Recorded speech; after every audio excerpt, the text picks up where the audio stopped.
Welcome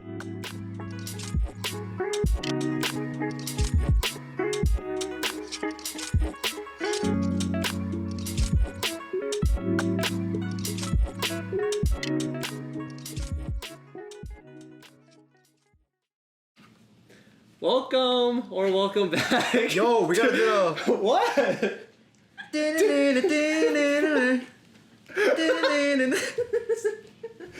Welcome or welcome back to season 2 of the For Real podcast, hosted by me, Matt.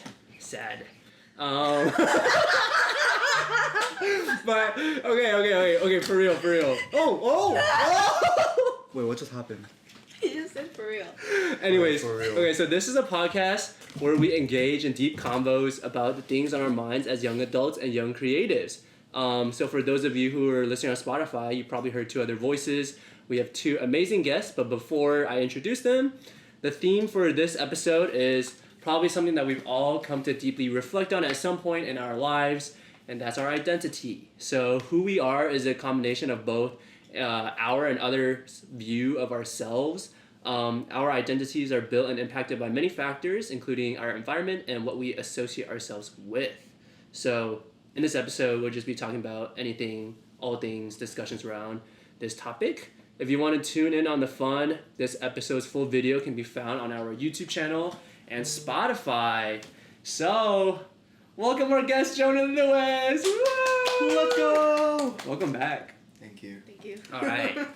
So, by the what? time when this goes out, I would have been on 3 out of 5 episodes. No way! You might as well just be a host at this point, bro. 3 out of 5 episodes. Let's go! Let's go. If you don't know who they are, just go stalk them. My Instagram is joan.guac. How do you spell Joan? It's spelled Joan. How do you spell guac? GWAK. Thank you. You're welcome. My Instagram handle is at Sanleo. Sanleo. It's SANLEOH. Yeah, so go stalk them if you want. But, okay, so thank you to those of you who responded on either of our socials. The new format and goal for this podcast now is to rely more on your input, so the viewers and friends. We had a lot of amazing thoughts and questions from y'all in the last season, and it was unfortunate that we couldn't get to all of them though, just because of like a time constraint. So please continue to interact with us, and we'll try our best to provide y'all with thought-provoking and hopefully entertaining discussions. So yeah, we have a lot of stuff from our friends and peers, so let's kick it off with the first question, I guess, is there any self-developed form of identity, or does it come all from external sources? Yo, so much. Whoa. That was a really deep question. That's the hardest question to I'm start not gonna off with. lie. We probably put ourselves in a pickle because these are all really like deep questions when I look through them. Holy. I've never had fewer brain cells in my life. Okay. So is there any self-developed form of identity, or does it all come from external sources? What do you think, Matt? Yeah, what do you think? Okay, host Joan. I personally think there's both. Or actually, I mean, like, you're definitely impacted, I think, more so on your environment at, like, an earlier young age because you don't know anything. But as you go through life, you start forming your own, like, opinions and reasonings behind them. So I think it just depends on the point in life that you're at and what circumstance you're living in, if that makes sense. Mm. Yeah. Yeah. I would agree. I think a lot of my personal... how I think about identity has come from, like, what I grew up with as well. But I feel like a lot of that also comes to self-realization, like, once you become aware that you are a human being. Or, like, you are aware of, like, who you are and, like, your situation and your circumstance and kind of, like... navigating, like, you know, yourself. Oh my god. That makes sense. Thanks. I think that makes sense. Thank you. I promise my brain will be Wake more. up, wake yeah, up. it'll wake up the deeper we get into this conversation. I'm thinking about like the process of something being integrated into your identity, right? So, in the beginning, it's easy for things to be inspired by external factors, but over time, you reflect on it and you embrace it to make it your own. And I don't know for sure like what that point is, but there is a point in time where something that you practice becomes something who you are. Yeah, something that you are a part of. Like What? practice makes permanence kind of thing. Yeah, something like that. Mm. When do you think that happened for you? For me, I think so. I can only speak for myself, and right now I'm only thinking about like maybe like my career as like career aspirations or like dance. Let's talk about dance. So I joined dance team because in high school I was surrounded by a lot of like K-pop fans, and then I was interested in doing K-pop dance, but if at Northwestern, like when I came here, I learned about like not K-pop dance teams because there wasn't like really any. So I decided to join just like more all-style dance team. So I think there was kind of external factor influencing me or inspiring me to try something that I am not familiar with. But over time, as I practice and make friends and learn more or grow as a dancer, I think dance has become something that has become an integral part of my identity. Like over time, as I engaged with it, as I engaged in it further, and learn more about it. Mm-hmm. Yeah, I think like I agree with that too, because like you don't start doing something unless like you like it's a similar way for dance for me too. Like I didn't start dance because I thought it was lame. Like I did it because I saw other people do it and I was like, oh, that is so cool. I was like, I want to be like them. And I think the deeper I get into that rabbit hole, and as I become more experienced in this like community and learn more, like that's like me developing my own thought is what individualizes me from the crowd, I think. And that's what makes people like unique and have like an identity. Because you can say everyone's a dancer, but then it's like, oh, this person does that style, or like this person thinks about movement this way. And that comes from like, I think, experiencing things more, and then like kind of saying for yourself like, oh, this is what I like to sit in, or like this is what I roll with. But yeah.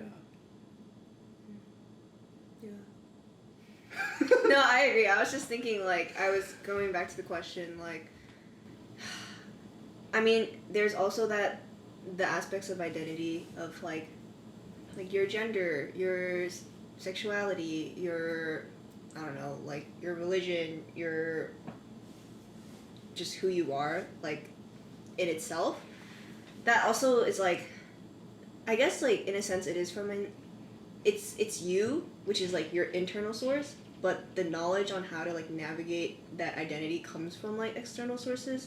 So for example, I was very not self-aware until I came to college, like in the States, because I didn't realize, like, as bad as it sounds, I didn't realize like people went through like racist experiences and whatnot, like, because I didn't grow up like that.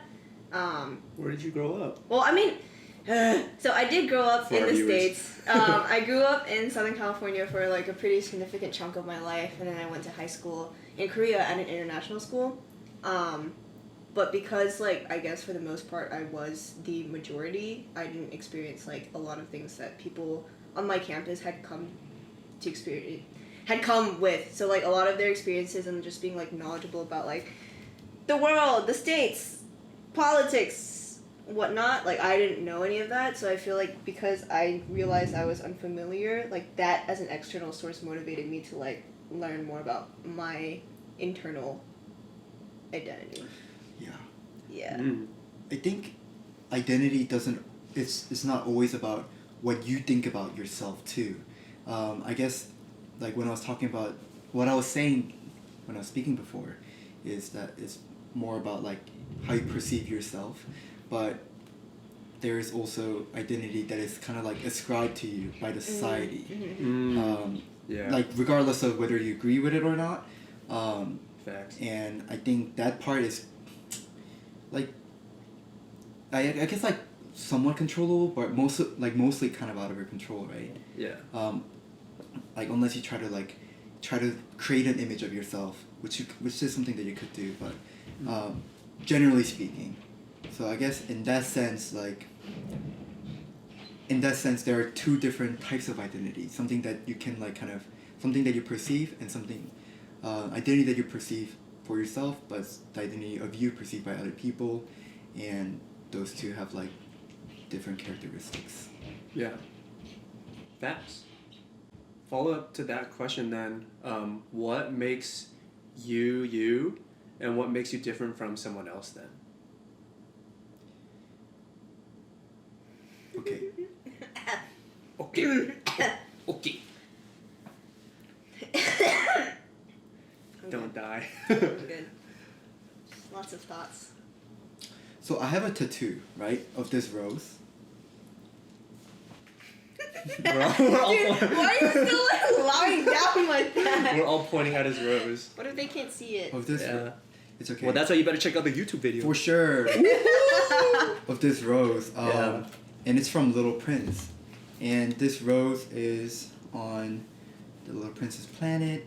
And the Little Prince kind of like until for a long time thinks that this rose is like the very unique rose in the whole like in the entire universe. But after traveling to Earth, he finds a garden, like a rose garden, and then realizes that the rose on his planet was never so special. Well, at least like not as unique or one of a kind in this universe as he previously thought it was. And initially there was like the rose's uniqueness or kind of was a source of his charm because it was something that he's never seen before on his planet. But even on Earth, even after seeing all these roses in a rose garden, he realizes, or he kind of still thinks of his rose on the planet as special just because of all the time that he spent with the rose. So objectively speaking, we're not so much different from anyone else. But what makes us is probably like our experiences and the connections that we fostered with other people, and maybe to like complete strangers, like all three of us are probably like not that different people, but to the people who know us and to ourselves, we're very unique. Great story. Yeah. Yeah. I mean, I think like I could answer this question with a very like her like type of answer, like what makes you you? It's like how I look, or like how I smell, like what I like to eat. But I think like if I were to answer it with more thought, definitely just like kind of similar to what Lewis said. Like one of my friends, or Lewis met him, but Jeffrey, there's like this one word, I always forget the word, but it means like the moment you realize that every person you like meet or pass by is living a life as crazy or like super different as yours. And I think that's just like, yeah, everyone has like different like life experiences. And like even I can say like, oh, people come from different backgrounds, but even then like there's multiple people who come from similar different backgrounds, if that makes sense. So it's like more so like what happens afterwards or what happens in between. But yeah, I think I agree with what Lewis said. Yeah.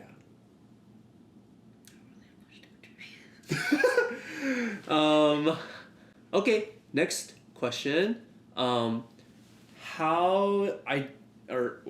This is weird grammar, but like how identity changes with environment and a support. I should say sub question, but supporting question. But is what plays a bigger role in identity, family or friends? Damn. That's an interesting one. Sorry, you can say. I know. I was just looking at both cameras. I was like, that's a good question. Yeah, so how identity changes with your environment, and then what plays a bigger role in your identity, family or friends? Yeah. Um,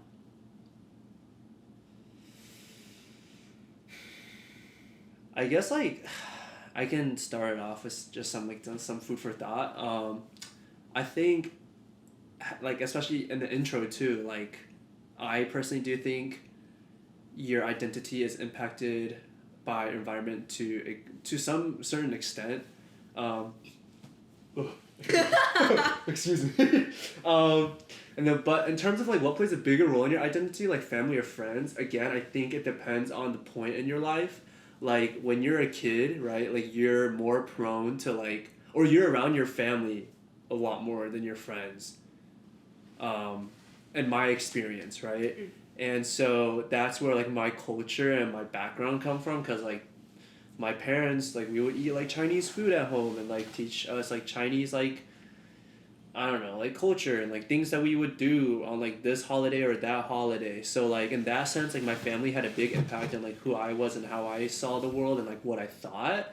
But like come high school, you know, and especially college where you're really living on your own and depending on your own and your mostly your friends, I think I was prone to a lot like to kind of like follow the bandwagon or follow someone who I admired or thought was funny or thought was cool a lot easier because I don't have that like anchor or I don't have that support system that I did back at home. And now living alone too, it's like you become your own like family or anchor in a sense because you're by yourself a lot and you get to like kind of not waddle, like linger, marinate in your own thoughts. But yeah, I think it just depends on the time and place. Yeah, I agree on the time and place for sure. Yeah, I'm not gonna lie, I do think my friends have probably had a bigger impact on me in terms of how I view myself and I guess like what my identity is.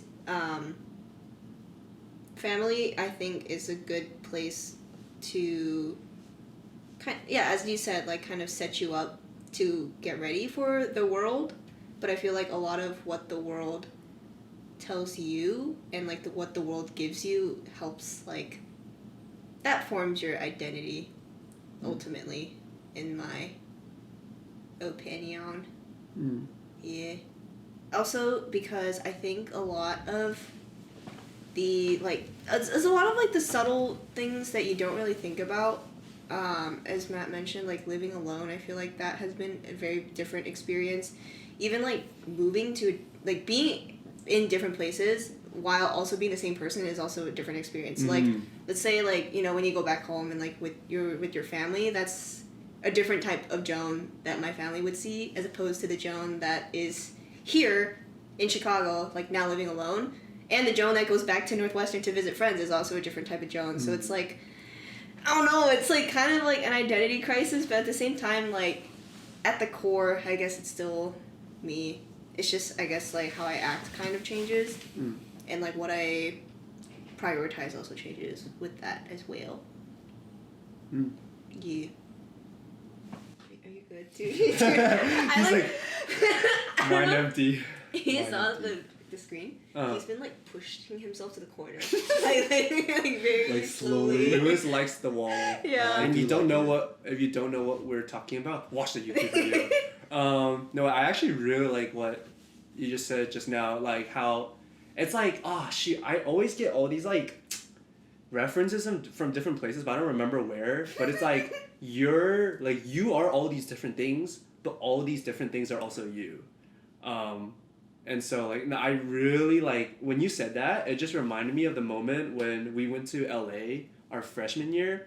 So for our people who are listening, me, Joan, and two of our friends, we traveled to LA our freshman spring break. But literally that summer before we started college, I was in LA for WAD finals with my team from home from Texas, and we hit the exact same places, like with my NU friends as I did with my like Texas friends. And although it was just a span of like not even like 8 months, like maybe like half a year, like it was so weird because it's like doing the same thing with different people. So like I was like kind of like a different person but like revisiting the same place. Like I don't know how to explain it, but it's like you're coming back, but you know that like you're not the same you. Yes. Right? It's so trippy because I was like, oh my god, I was like having fun with all my other friends here on Navy Pier, or not Navy Pier. What's the beach called? It starts with the M. Something, not Venice Beach, but the other one, the. Why are you looking at Lewis? You didn't. You didn't come with us. M? Or maybe it wasn't M. It was. L? Monica, something. Santa Monica? Santa Monica, yeah. We were at Santa Monica. We were at Santa Monica Beach, and it was so weird because like, yeah, no, it's just like walking down the pier. It was like, oh shoot, I was literally here like a couple months ago, and so many things already changed. But yeah, that's just what I thought of. Okay, have time. I'm gonna pause it.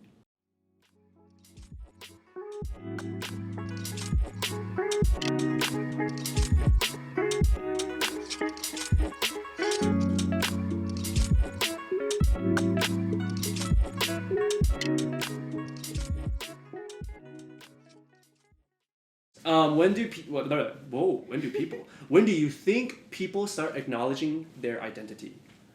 Their own identity, or I think so. I think their own identity. Yeah. Start acknowledging their own identity. Do you guys have stories? I would love to hear of like when you started. Oh, like ourselves. I don't have anything to say right now.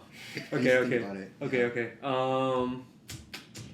I guess like for me, as we've kind of like mentioned before, I think I have different aspects of who I think I am, or like again, like in different spaces I'm this, and in other spaces I'm that. But I think as a whole, I kind of like start thinking more about my own identity, like maybe honestly like start of college. Yeah, I'm not gonna like say like end of high school because I don't think I was that mature enough to think about like who I was.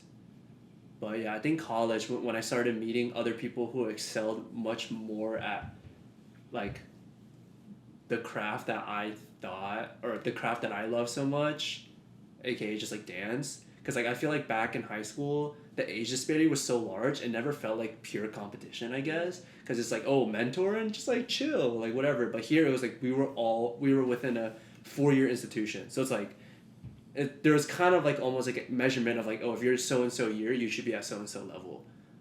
Of course, like that's not the case, but I think that's, for dance wise, that's when I was like, holy shit, like who am I as a dancer? What do I want to be as a dancer? Like where do I want to go as a dancer? And I guess that's just like one thing that I started thinking about a lot in like the time frame. Yeah. I think if you start identifying with a group, and then if you start feeling like you belong in a certain like demographic or population or organization, whatever, you start developing your identity. For example, when I was living in Korea, which is a relatively homogenous population setting, right?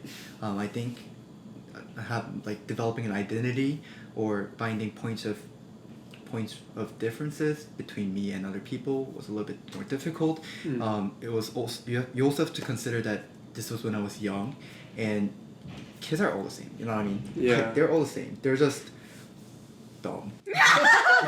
They're just dumb and like happy. So I think after I moved to America, I was assigned a role like immediately, and like I was an immigrant, right?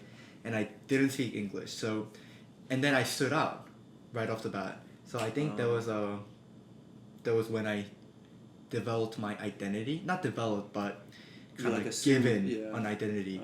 And I think I recognized it almost immediately because I was different. Wow. Yeah. So That's so interesting.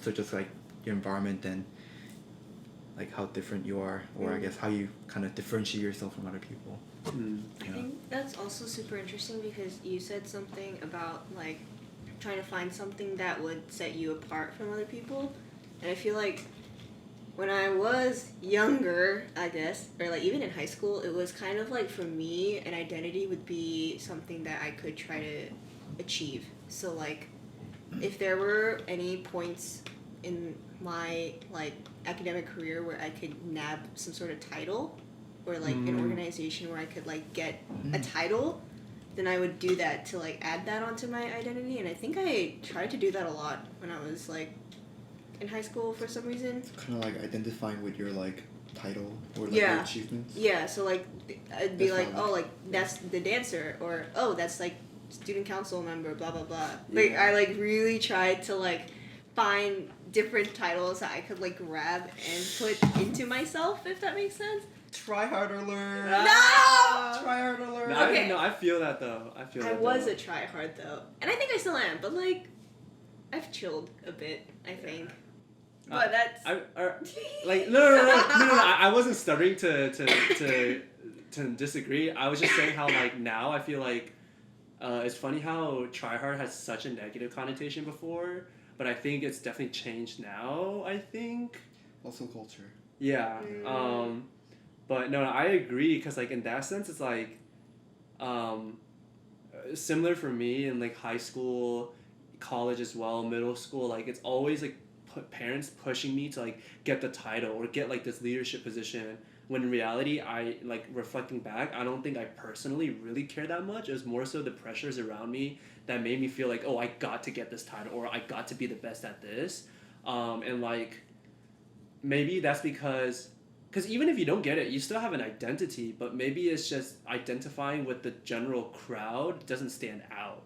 And in our cultures, like you want to stand out, or like you want to be identified as like that kid, so like you like strive for that. But I think there's like healthy and unhealthy benefits to it, because like at least for me, I remember when like when music became a huge part of my identity, like we have this thing called All Region, which is like basically like competition between like students, and it's like All Region, and then if you advance, then you go to All Area, and then if you advance, you go to All State.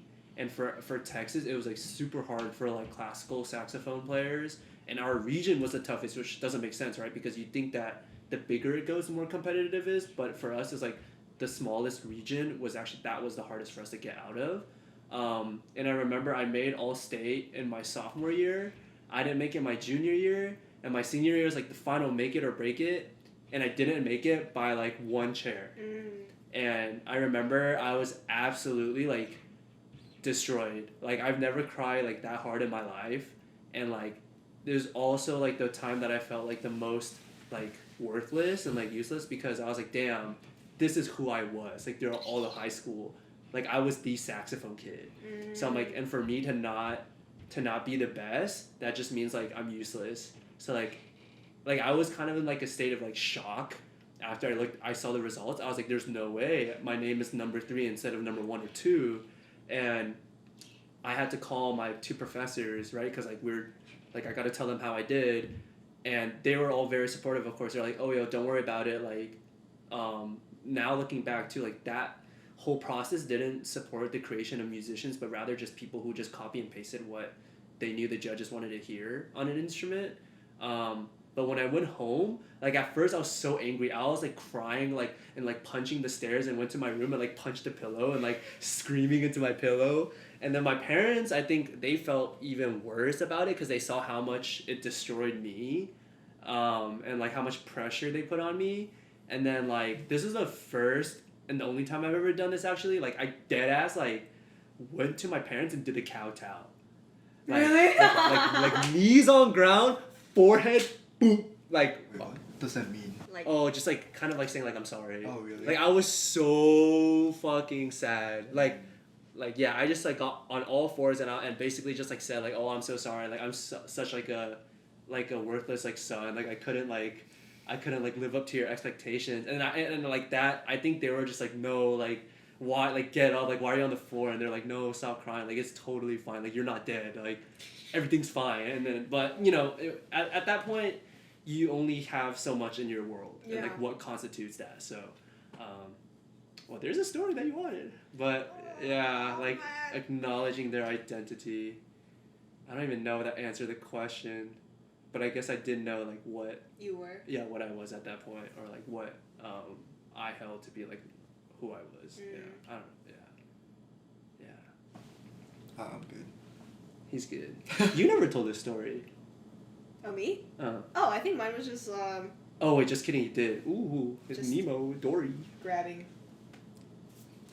Yeah. Just. That's right. Okay. Okay. Thoughts about changing the things that defines yourself just to please others. No. No. I mean, that's not good. That's not good. It's not true to yourself. Wait, can you read the question again? Like, I just want to hear the nuance of it. Okay, the grammar's probably not the best. But thoughts about changing the things that define yourself just to please others. Okay. Yeah, so thoughts. My thoughts are no. No. Yeah. Or, like, I feel like... What if your identity... Sorry. What if? Sorry. But what if your core identity is being a people pleaser? Then I guess that's just a you problem, dude. I don't know. That's a you problem. That's a you problem. Yeah. It's like deeply rooted problem. No, Wait, but but- like... Whoa. Okay, sorry. After you. Oh, no. I was just gonna say, like, I feel like I've definitely met people in college who are, like, the ultimate people pleasers that I've met. And yes, to an extent, I'm also a people pleaser. Because, I mean, you want to have everyone like you, I guess. Oh yeah. Yeah. Oh, yeah. But, like, not to an extent where, like, you put on this fake persona and you can, like, other people can see through it that you're being fake. That's a no-no. Yeah. Like, I think I have, like, met a few people who, like, have portrayed themselves to be something that they're most absolutely not, like, in terms of, like, I guess just going with the flow, in terms of beliefs and, like, presentation. It's just, like, it's, I mean, it could get you far, I guess. It like, could, if you follow the flow and, like, you're able to keep on that persona and make sure it doesn't deviate from, like, what society or people want from you, then that's good for you, I guess. Yeah. But no, I don't like it. I mean, it's a personal thing. I just don't really like people like that. When you said that, it reminded me of the psych class we took, Lewis, when it was like which stick is longer than this stick, and then it's like if like it's like before the last person said, if everyone said the wrong answer, they'd just be like, yeah, that one, even though it's like clearly the wrong answer. Do you remember what I'm talking about? Yeah, just to conform. But I mean, I think like what I was gonna say when we jinxed each other was like, why do people think people pleasing is bad though? And this is just me trying to open the room, like more food for thought, because like I don't think inherently being a people pleaser is bad. I think it's when you compromise like certain things to do that, and like that certain thing would be like your own belief, and if you don't have any, then you're just a doll, or like you're just like a blah. Like I don't know what you would be like. For all the anime nerds, I'm rewatching FMA Brotherhood, so you just be like homunculus or something. I don't know, just like a artificially created like thing. That sounds really sad, actually. No, but like I don't know, like because in some way I feel like first impressions is kind of this though.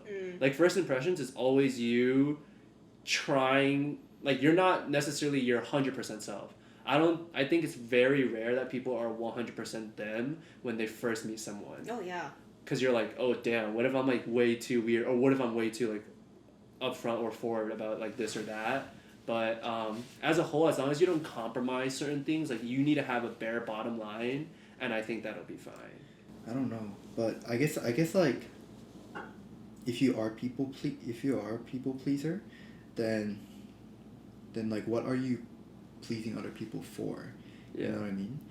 If you have to sacrifice something that's so fundamental to you, like your core identity, then what are you getting like at the cost of your core identity? You know At what what cost? Sorry, that like reminded me. Have you guys watched anyone? There's a Netflix show called The Partner Track. No. The So- partner track? So it's about. It's about running. No, it's not. Partner tracking. it's you know Arden Cho. Oh shoot! Wait, that sounds really. Oh my god! I She feel like was in a lot of YouTube videos. Yeah. Teen Wolf, but basically she plays an Asian American lawyer at like a pretty big law firm, but she just does like the worst things in order to try to get like this partner level title.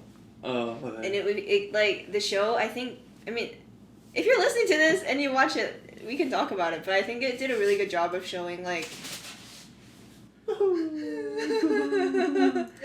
think it did a really good job of showing like how sometimes in, I guess, like just the way at least American society is structured, you do have to people please to like get to a certain level.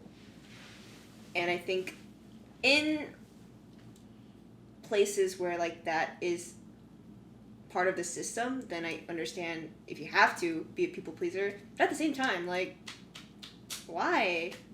Yeah. I think when I'm thinking of a people pleaser, I'm thinking like maybe this is just like how they are usually portrayed in media, but I'm thinking of a person who's stabbing other people's back to get something that They want. Oh, yeah. that will advance their career, or something that's like, I don't know, subjectively IMO, like more important, like your friendship, like your important relationship with family or like significant other, sacrificing or like or your morals and your values to get I don't know, fame and power, Yeah. money, and like, but I also understand like that's just like an image, but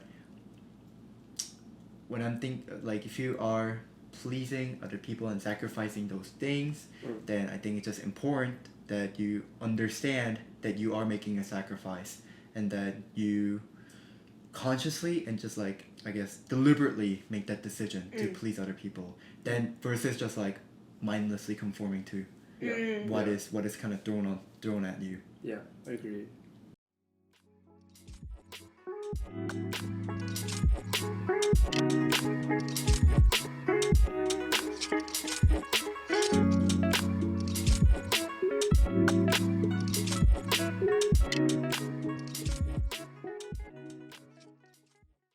Moving on to a next question. How different cultures intersect with identity, supporting question, importance of code switching / linguistics when displaying your identity to different groups. Fun thing, I actually talked about this to a friend that I recently met in Prism Crew. Prism? So yeah, I think Jones and Prism, by the way, if you don't know. Dude, number one K-pop Number in one the K-pop nation. group. They're going to Korea. All paid for. 'Cause they invited won. by Korea. Number Holy one. moly! yeah, you guys are Danced great. with Kepler. Holy moly! Yeah, they did. Oh. They're pretty insane. But I realized that like this is like not a bad thing at all, but I found it super interesting because I think the way I talk, let's say like at work, and then the way I talk with like Prism members has changed. There is a specific intonation that like a lot of the members use because they're friends and they see each other every day, and that's just kind of like the mannerisms that they talk in. But it is not the same way that I would speak to you guys or like my people at work. But how do they speak?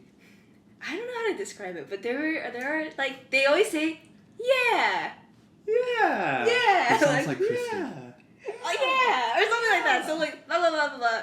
Yeah. So it's like I realized I picked up on that by the end of the trip. So it's crazy because I think for me, I pick up on other people's language really quickly, depending on how much time I spend with them. But I think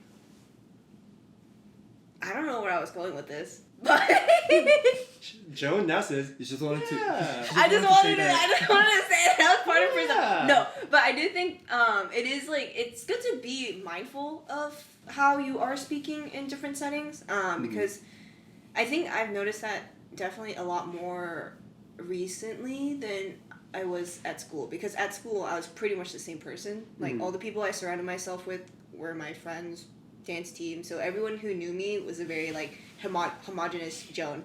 But now it's like Joan at home, Joan at work. At work I don't talk like this. no. Like I don't talk like, yeah, it's just like, I mean, it's important to switch, but I think it's also important to make sure you're not like forcing yourself to be or speak a certain way to fit in, because I mean, like if you're like part of a group, you're still part of the group regardless of the way you talk.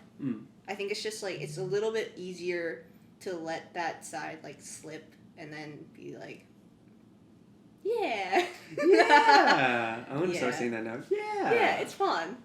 But Uh, it's okay, but not.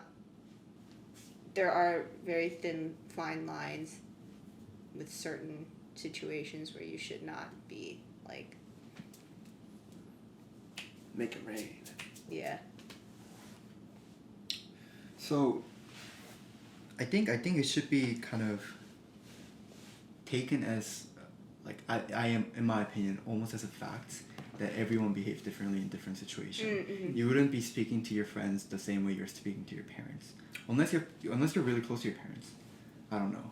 Or at work, and that's why people say that they have work voice. I have work voice. What's your work voice like? So, okay, like when I'm rooming a patient or like seeing a patient, be like, "Hi, is for example, this is Joan here?" And be like, "Joan, oh hi Joan, my name's Lewis. I'm here to get some tests done for you today. You can come follow me." And then we'd be like, "Okay, so you can take a seat right over there. Put your stuff over there. Take a seat right over there. So I'm just gonna adjust the table a little bit so it's comfortable for you." For ya. No way! Ain't no way you say for ya. Or something like that. Wait, that's really funny. Oh gosh. So I what wanna I'm be the next saying patient. is that everyone has, I think almost everyone has this. Yeah. And even, so there's this thing called like front stage behavior versus backstage behavior. Damn, he's In medical sociology. student. Oh, he said sociology. Okay. As in like student. everyone behaves differently when someone is watching, Yeah. versus when you think you're alone. Mm-hmm. And I don't know, that's really true for me. Mm-mm. I'm weird as fuck when I'm alone. Dude, me too. Like you wouldn't rip a biggest fart when someone else is watching. Dude, if someone rips a big fart, you know you're like that. Yeah, facts. Anyway, what I'm saying is that it should be taken as something that's like that everyone does. Mm-mm. But but you also need to acknowledge like how it can be harmful Yes. in certain situations. So for marginalized communities, they have to, in work settings especially, to look professional and to survive, they need to adopt a white tone. Mm-hmm. Yeah. Right? They need to kind of discard their vernacular and like their like everyday vocabulary to talk business. Yeah. Just for survival. Yeah. Right? Yeah. And that's code switching. They're code switching from home, like from your casual setting to your work setting. Yeah. And that we should understand because they need to do that to I don't know, fit into this, like to survive in this like unjust society. But what's not like as clear as like acceptable IMO is kind of like when you are appropriating someone else's culture. Yeah. Or if you are kind of code switching almost unnecessarily too much, because for other people or maybe to yourself too, like subconsciously, it creates a gap in your image. Like who are you? You know what I mean? Who are you? Who are you? Who are you? Like, are you this person in this setting or that person in that setting? And I do think like a person can have multiple masks, but if there are too many masks, then I'm like, you're just like, I don't know. Or if Question mark, they're like too different. confusing. Yeah. Or if the gap is like huge, then I'm like, well, what's going on here? Yeah. Oh yeah. I'm sorry, I like just understood what you meant. Cause I was like thinking, like, I think it makes sense because like if like your friend is like that, then I'd be like, oh shoot. Yeah, I feel like if yeah. it were myself though, I might not take as much notice. Yeah. But I wanted to add a quick comment because you said something about what's it? Like the I forget. But basically what I wanted to say is, and I agree with this, if you're on TikTok, you'll see a lot of discourse about this as well.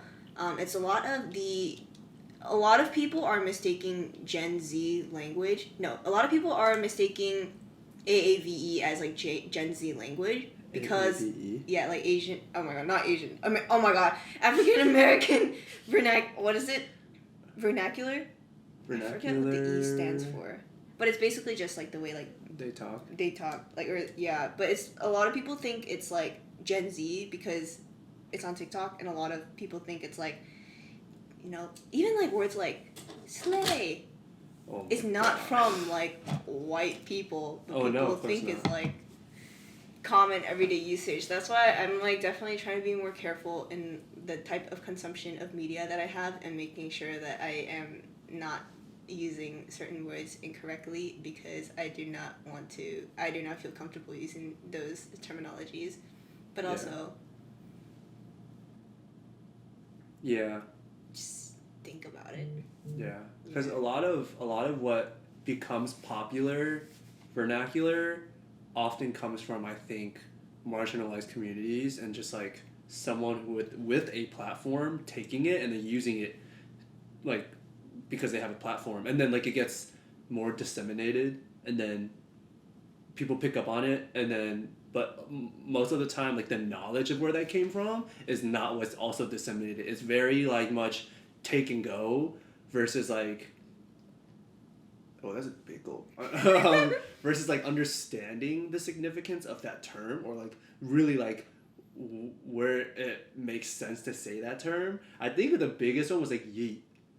I think like I saw in your story one time, you're like, someone asked me to explain I didn't yeet. know how to explain it at Yeah, all. it was like I was talking to one of our old friends, dance friend, and she was like, yeah, one of her main biggest pet peeves was when people say yeet, because it's at the most like nonsensical times to say it, and she was like, yeah, people would be like, I'm a yeet that, and then she was like, that doesn't make sense, and I personally have no clue, like I don't say yeet a lot, or I basically never say yeet. I think it was never in my vocabulary, but I never understood why people, or when it would be appropriate to say so, which is why I didn't say it. So when she said that, I was like, oh my god, like I never knew that. Like, cause I always heard people say like I'm a yeet, and I'm like, oh, that makes like if that's what it is. But then clearly that wasn't the case, and like, I think for me right now is like, since I'm surrounded by a lot of like Korean friends, in the beginning it was very easy to just be like, 안녕하세요. Oh, like the That's like, fine. no, but like like after a while, like it got kind of like awkward for me, because I'm like, I'm not Korean, and I haven't studied the language or like the nuances of the culture like that.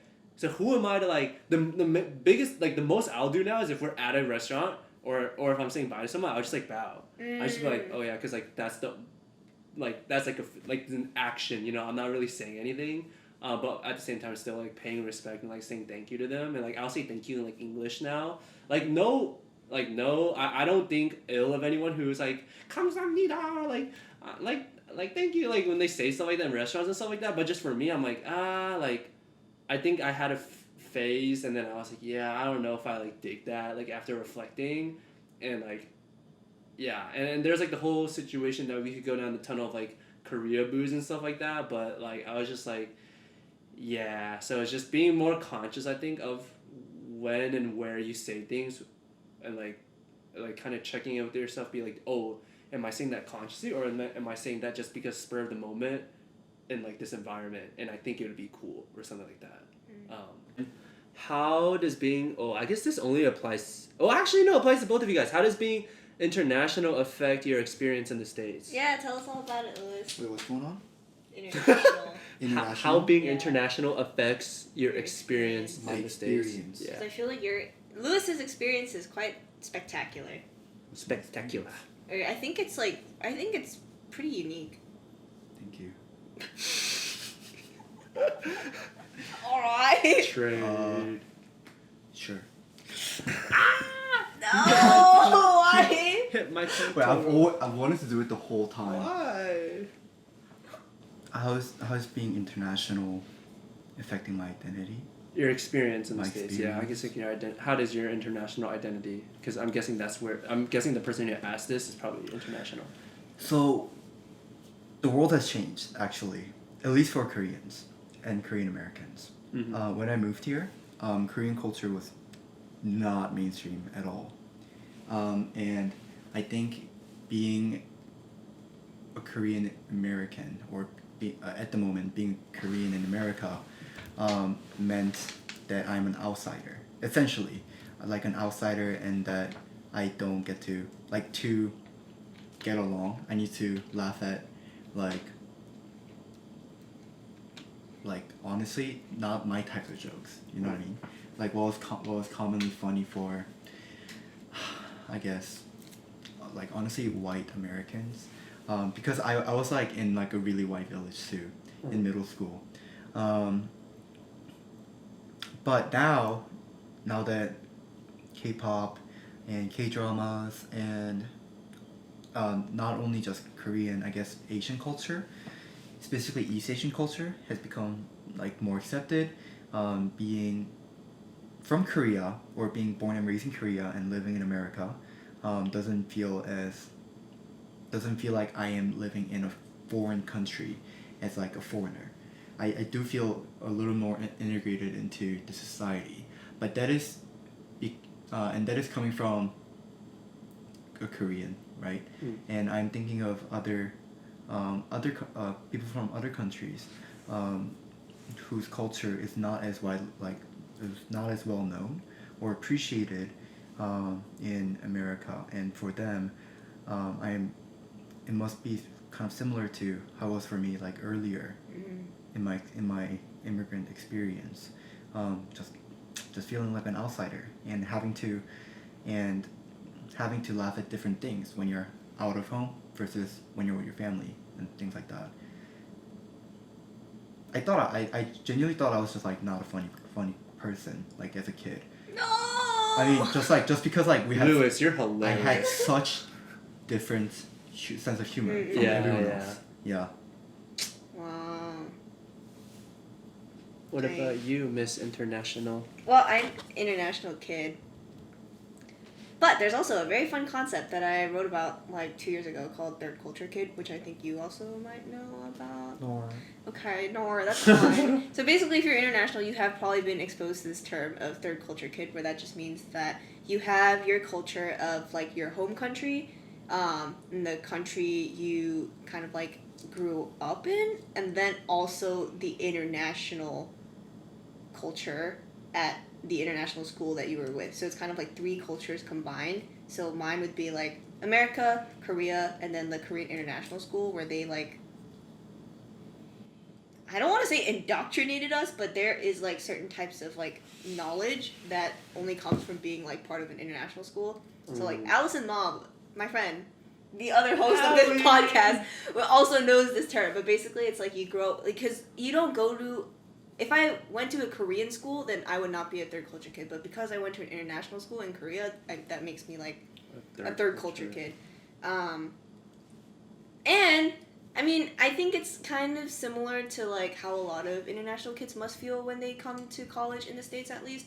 Because prior to the Northwestern TNDs, were they true Northwestern dialogues? Oh yeah. I literally did not like think at all about like those kinds of that stuff. Anything. So like anything regarding like sexual assault, like racism, identity. What are the other ones?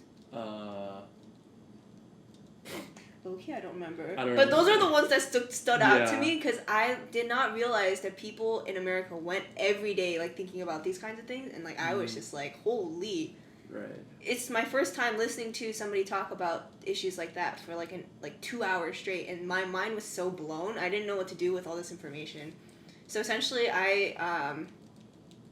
what did I do? I'm pretty sure I just like sat in my dorm and like thought for a really, really long time. Cause like I didn't know who else to talk to about this kind of stuff. Cause like I guess like every international kid student is very different depending on like how much time they spend like at home, like in a different country, and like at an international school.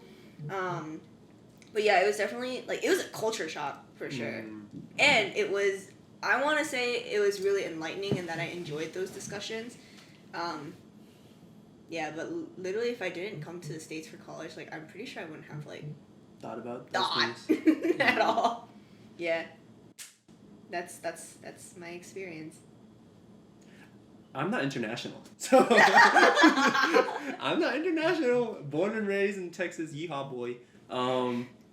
But yeah, hopefully whoever asked this question, you got some good insight from our fellow international kiddos. Okay, well, this will be our last question. What does being genuine mean in your different circles? Genuine. What does being genuine mean For in your real. different circles? You heard it from the man. Being just for real. For real.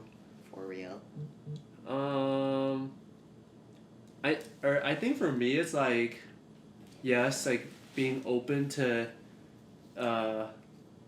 like showing different sides of you to whoever you're communicating with in these different like communities and circles, but I feel like it's like a progression. Like you're not at least for me, I'm not super genuine, or I'm not the most genuine I could be when I first meet someone. There's very odd cases where I am. Probably involves a little bit of alcohol. If you're not 21, don't drink, kids. But I think there's like a progression. Like even at work, like since starting work, like as Lewis said, I don't talk to my boss, my manager, the same way I talk to like you guys. I'm very like not super outspoken, I would say. I've learned to kind of like ask more questions and be more open, but I don't think that's 100% me yet, versus with some of my coworkers in my intern cohort that I was with last summer. Like we'd be joking and like really saying some weird shit like at the lunch table. But yeah, I think being genuine is a progression for me, but it's just like showing like eventually showing more and more sides of you and different colors of who you are to the person that you're having this connection with. Yeah. That just, I don't know if this is gonna make sense at all, but I just Oh, thought yeah. of like, I just thought of like, let's say, Peeling Symbol. onions. Oh, sorry. hey, that's also true. Oh. But like, let's say, I feel like every person could be like a prism. So you know, like that thing that you shine light into, and then Like prison, Oh, I prison crew. thought you were talking about Prism Crew. no, like a literal prism. Wait, but you're in Prism Crew, right? Yeah, Wait, like prison crew that is like Oh my local god, K-pop, like the Indonesia? one that got first. It's like got invited to Korea. They got invited to Korea. Oh, they got invited to Oh, Korea. I didn't know. Holy shit, they're so Oh cool. shit. Wow. Wait, aren't you? Aren't you in prison? Oh yeah, but my I'm god. not in that team. Wait, what? You're not on the team? I know, I'm not in the Korea team. Okay. But besides, that's the point. But you know how like if you put like white light into the prism, everything that comes out of it is like the rainbow spectrum. Yeah. So that's the person.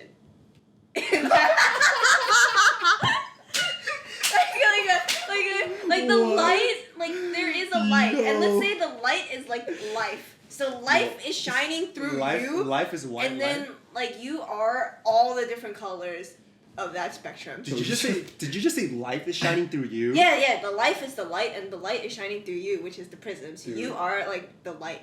No wait. Wait, so you're the medium as to what makes all of these different things possible. Yeah, so like. Oh the my true, god, that was actually kind of deep. Right, like the You're the true, the medium. true you is like the prism, and the things that people see is like that spectrum, but the true you is the prism and the life.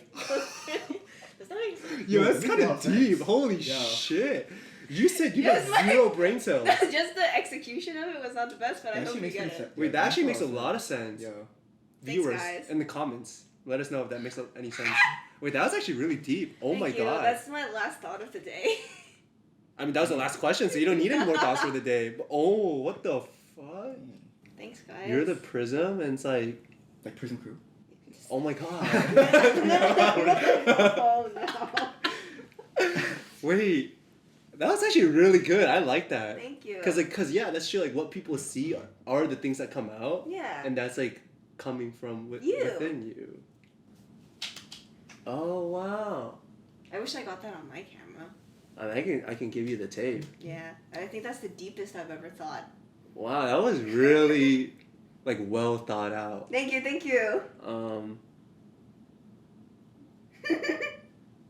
Do you have anything Yeah. to contribute? So, the prison. The prison. Yeah. No. I think. What was the question? I think. What was the question? What does being genuine mean in your different What circles? does being genuine mean in our circle? Or just like whichever circle you're part of, which is why I said it depends. Like Oh, it's yeah, like a right. process. What does being genuine mean? So, I think that so there are some things that's hard to define, but you can just feel. I think being genuine is one of them. Like you will feel. Maybe it's harder to know if other people are being genuine or to interpret that, but you will know for yourself if you're being genuine or not. And I think that comes from understanding whether you're honest with yourself. As in, are you speaking what you're thinking? Are you being truthful as to what you value or what you want? Or are you letting like external factors like intervene? Sometimes it's natural. Sometimes it naturally kind of gets incorporated into what you think and how you behave, and I think that's genuine. But sometimes you don't 100% agree with the things that you're like consuming or holding on to, and then you will feel it that you're being torn apart. Yeah, that you're not being genuine, and that you're being dishonest to yourself. And it doesn't always have to be doing something wrong. Like being not being genuine can be like doing something that you 100% don't want to do, or 100% don't agree with or feel right.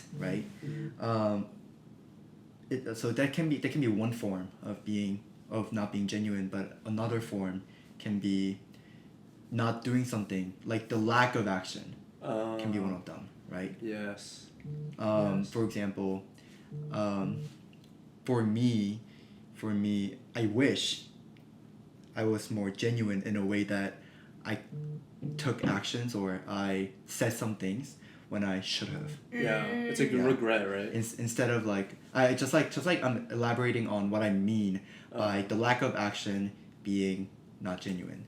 Like I wish if I was being genuine to myself, I would have done something. Like in certain situations, for example, like if I should have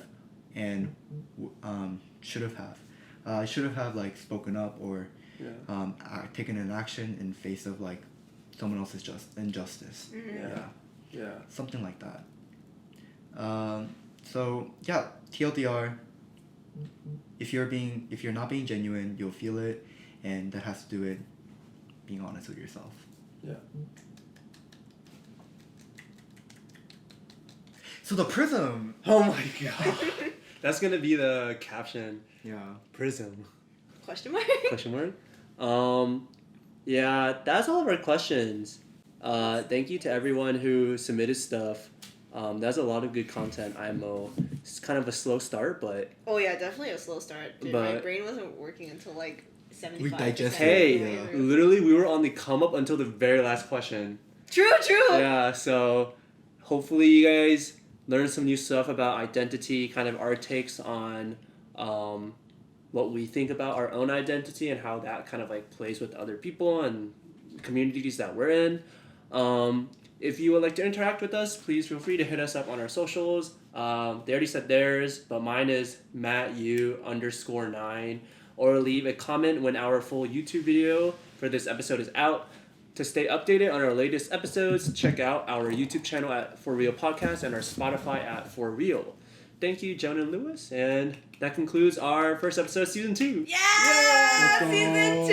Let's fucking go! Meow, meow, meow, meow, meow, meow, meow, meow. Na na na na na na na na